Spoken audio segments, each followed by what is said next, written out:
The air in the dusty archives was thick with the scent of aging paper and forgotten history.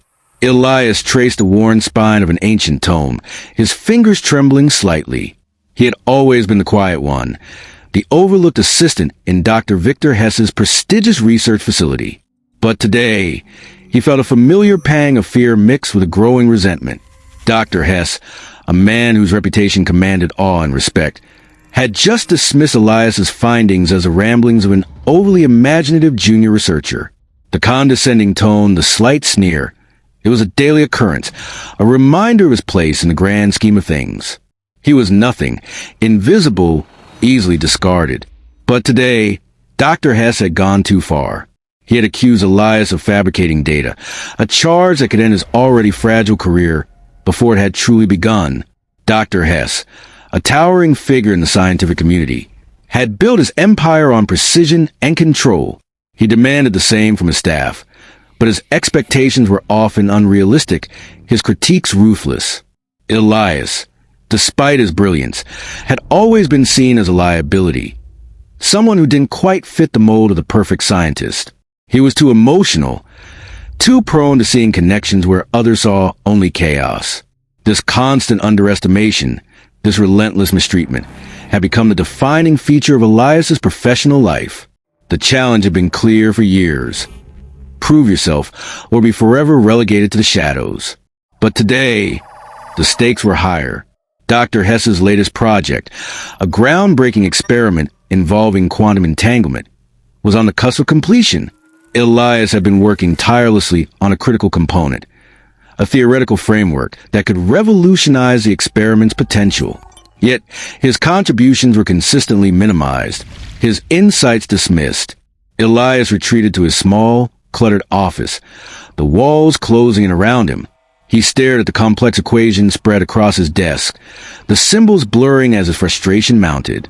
He had spent countless hours on this, pouring his heart and soul into the project, only to be met with constant skepticism. But as he reread his notes, a pattern emerged, a subtle anomaly that Dr. Hess had overlooked. It was a clue, a potential flaw in the experiment that could have catastrophic consequences. Driven by a mix of fear and determination, Elias began to investigate further, delving deeper into the data, searching for definitive proof. He knew the risks. Questioning Dr. Hess was tantamount to professional suicide. But the thought of the experiment failing, of innocent lives potentially being endangered, fueled his resolve. He worked late into the night, his mind racing, his fingers flying across the keyboard. The climax moved with the speed of lightning. During a routine review of the experiment's final parameters, Elias, his heart pounding, presented his findings to Dr. Hess. The look of disbelief on the older man's face was quickly replaced by fury. You're suggesting that I, a Nobel laureate, have overlooked a critical flaw? Dr. Hess's voice was dangerously low. His eyes narrowed with suspicion. Elias stood his ground, his voice steady despite the tremor in his hands. The data doesn't lie, Dr. Hess. This anomaly could lead to a chain reaction, one that could destabilize the entire experiment. In a sudden, unexpected turn of events, Dr. Hess's usual composure crumbled. He began to stammer, his eyes darting around the room as if searching for an escape. "This is absurd," he finally managed, his voice cracking. "You're twisting the data to fit your narrative." But even as he spoke, his gaze fell upon a specific graph, the one Elias had highlighted. The color drained from his face, and he took an involuntary step back. The room fell silent, the only sound the rapid beating of Elias's heart. Dr. Hess's eyes met his, and for a fleeting moment, there was a flicker of something unreadable. Fear? Doubt? Elias held his breath, waiting. Then, with a sudden surge of adrenaline, he pressed his advantage. "We need to shut it down, Dr. Hess. Now." Dr. Hess's face contorted with rage, but his voice was strained, lacking its usual authority. "Fine," he snarled. "Shut it down. But this doesn't change anything. You're still a liability." Elias ignored the jab, his focus solely on the task at hand. As the team began the complex process of powering down the experiment, Elias felt a strange sense of satisfaction. He had faced a lion, and he was still standing. Elias packed up his belongings, his mind racing with questions. He glanced back at Dr. Hess, who was now standing alone in the center of the room, his back turned to Elias. A shiver ran down Elias's spine. He had won this round, but the war was far from over. As he stepped out of the facility, the heavy door closing behind him with finality that echoed in the empty hallway, Elias couldn't shake the feeling that he was being watched. Elias knew he couldn't ignore the suspicion gnawing at him. The question of why Dr. Hess hadn't acted on the known risks gnawed at him. Was it negligence? Or was there something more sinister at play? Driven by a newfound resolve, Elias returned to his apartment, his mind already racing through the possibilities. He needed answers, and the only place to find them was back in the archives, the place where it had all begun. The archives were even more forbidding in the dead of night, the only light coming from the emergency lamps casting long, distorted shadows. Elias moved with practiced silence, his fingers flying across the keyboard, accessing the restricted files he knew Dr. Hess wouldn't want him to see. The air was thick with the scent of aging paper and the faint, electronic hum of the servers. Hours passed, the lines between reality and the data blurring. Then he found it, a hidden folder, encrypted and protected by multiple layers of security. Elias's heart hammered against his ribs as he worked to crack the code, each successful layer unlocking a new level of paranoia. This wasn't just about a flawed experiment anymore. This was about something far more dangerous, something that could shake the foundations of the scientific world. Finally, the encryption gave way, revealing a trove of classified documents. Elias's breath caught in his throat as he began to read. Dr. Hess hadn't just ignored the risks. He had actively suppressed any evidence that could lead to the experiment's failure. Worse still, the documents hinted at a darker purpose behind the experiment, one that went far beyond scientific curiosity. It was about control, about power, and Elias realized with a chilling certainty that he had stumbled upon a conspiracy that reached the highest levels of the organization. Elias's mind reeled. He had always known Dr. Hess was ruthless, but this was something else entirely. The man he had once looked up to, the man he had revered, was a monster hiding in plain sight. The realization sent a wave of nausea through him, but also hardened his resolve. He had to expose Dr. Hess, not just for the sake of science, but for the sake of justice. As Elias compiled the evidence, the weight of his discovery pressed down on him.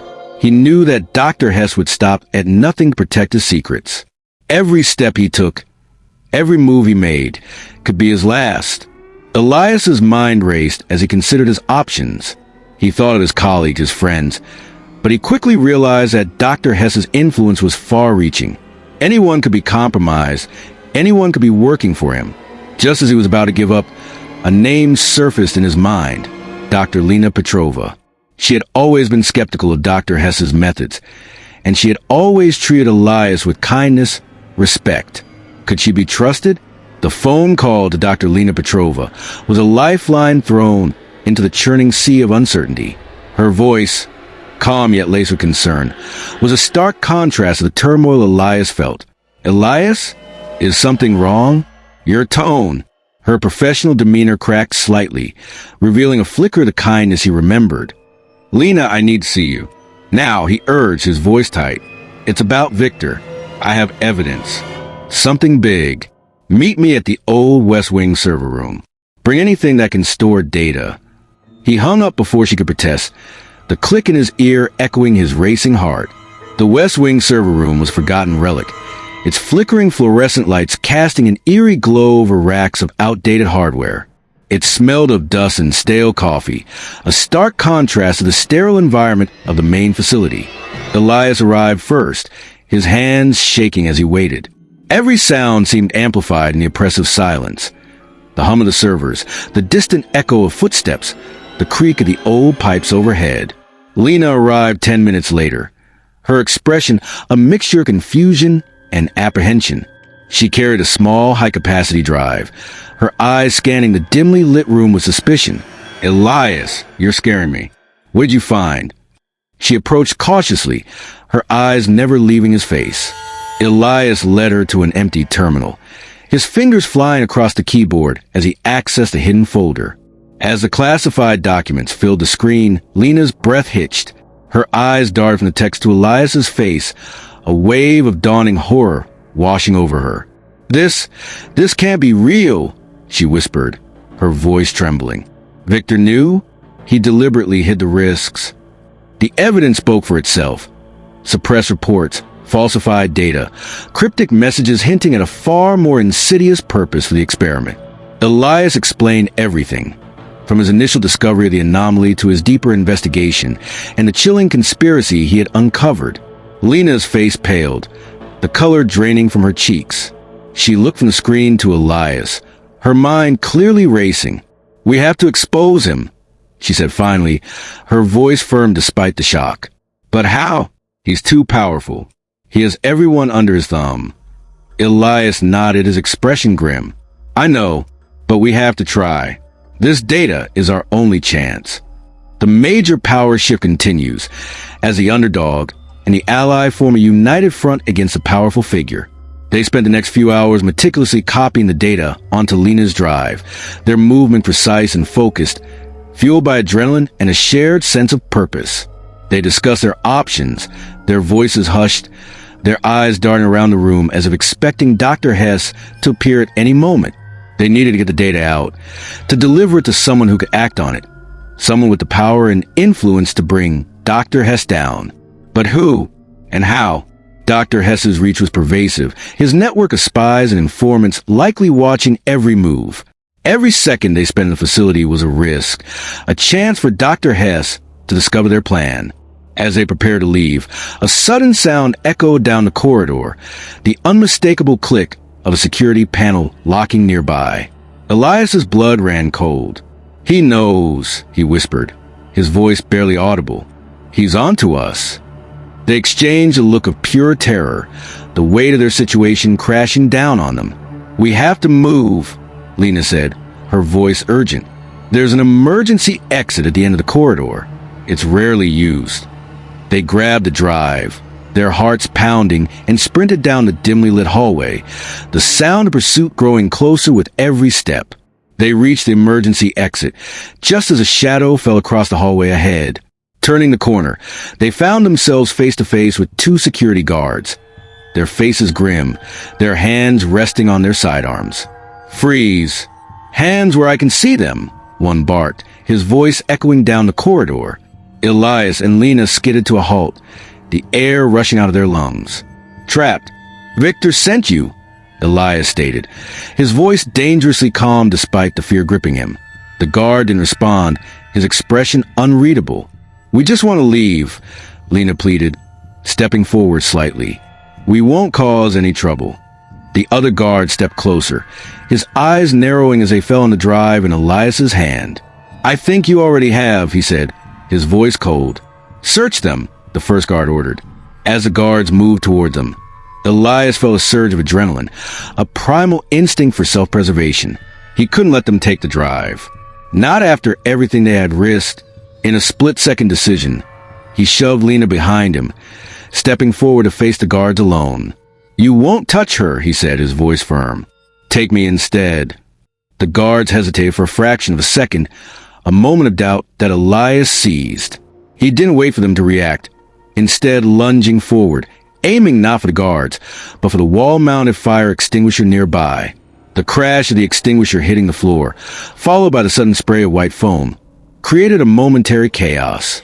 The guards flinched, momentarily blinded and disoriented. Elias didn't hesitate. "Go!" he yelled to Lena, shoving her towards the emergency exit. He turned and fled in the opposite direction, the sound pursuit echoing behind him, the foam making the floor slippery, his lungs burning. Lena scrambled to the emergency exit, the cold night air hitting her like a physical blow. She risked a glance back, seeing Elias disappear around a corner, the guards giving chase. She had to help him, but she also had to get the drive out of the facility. Dr. Hess wanted the evidence destroyed, and Elias was now in direct danger. She had to find a way to alert the authorities, to get help for Elias before it was too late. She fumbled with her phone, her fingers shaking as she dialed a number she hoped would answer. The powerful life lesson is reinforced. Even in the darkest of times, sacrifice and quick thinking can create opportunities, but they often come at a great cost. Lena managed to contact a journalist she had met once, someone she trusted to be discreet and ethical. She quickly explained the situation, her voice tight with urgency. "I have proof that Dr. Hess has been conducting dangerous, unethical experiments. And Elias, they're after him now. You have to help." She ended the call, her heart pounding. She had to get out of the facility, had to lead the journalist to the evidence. But first, she had to find a way to help Elias. Will the journalist believe Lena?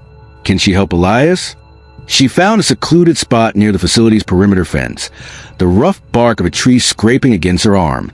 Her breath came in shallow gasps, each one feeling like it cost her dearly. She pulled out her phone again, the screen lighting up her worried face. The call to the journalist went straight to voicemail. "This is it," she whispered into the phone, her voice tight with urgency. "The evidence is real. Viktor Hess is a monster. Meet me at the old abandoned warehouse on the edge of town. 1 hour. Don't be late." She ended the call, the weight of her words settling heavily on her shoulders. Time crawled. Lena checked her watch every few seconds, her anxiety mounting with each passing minute.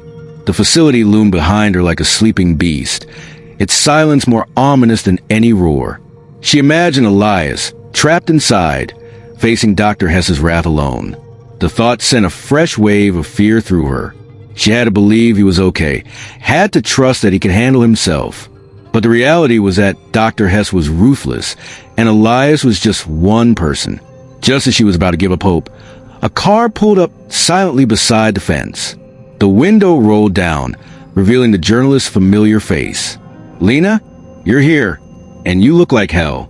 What happened?" Lena didn't waste any time. She quickly explained the situation, her voice urgent, her eyes pleading. "We have proof, real proof, but we need to get out, and we need to help Elias." The journalist listened intently, his expression changing from skepticism to concern. "All right," he said finally, "let's go.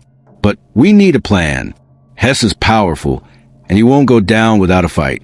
They drove in silence to the abandoned warehouse, the weight of their mission hanging heavy in the air. Lena's mind raced, trying to formulate a plan, trying to think of a way to get inside the facility and help Elias. The major power shift becomes more complex, as the Underdog's ally now is an ally of her own. But the powerful figure's influence still looms large. As they reached the warehouse, they were met with a surprise. Elias was already there, his clothes torn, his face smudged with dirt, but his eyes were clear and determined. He had managed to evade capture, to escape the facility's clutches. "I knew you'd come," he said, his voice hoarse. "I couldn't just leave." They had to act quickly, before Dr. Hess realized what they were planning. They had the evidence. They had each other, and they had the journalist's help. But they were still up against a powerful, ruthless enemy. The powerful life lesson is reinforced. Unity, courage, and quick thinking can overcome even the most daunting obstacles, but success is never guaranteed. They formulated a plan, a risky, desperate plan that relied on speed, stealth, and a little bit of luck. They would infiltrate the facility, upload the evidence to a secure server, and then make their escape. It was a long shot, but it was their only chance. Elias would lead the way, using his knowledge of the facility's layout to guide them. Lena and the journalist would provide backup, ready to assist if things went wrong. They looked at each other, a silent understanding passing between them. This was it, the final showdown. Will their plan succeed? Will they be able to expose Dr. Hess and bring him to justice?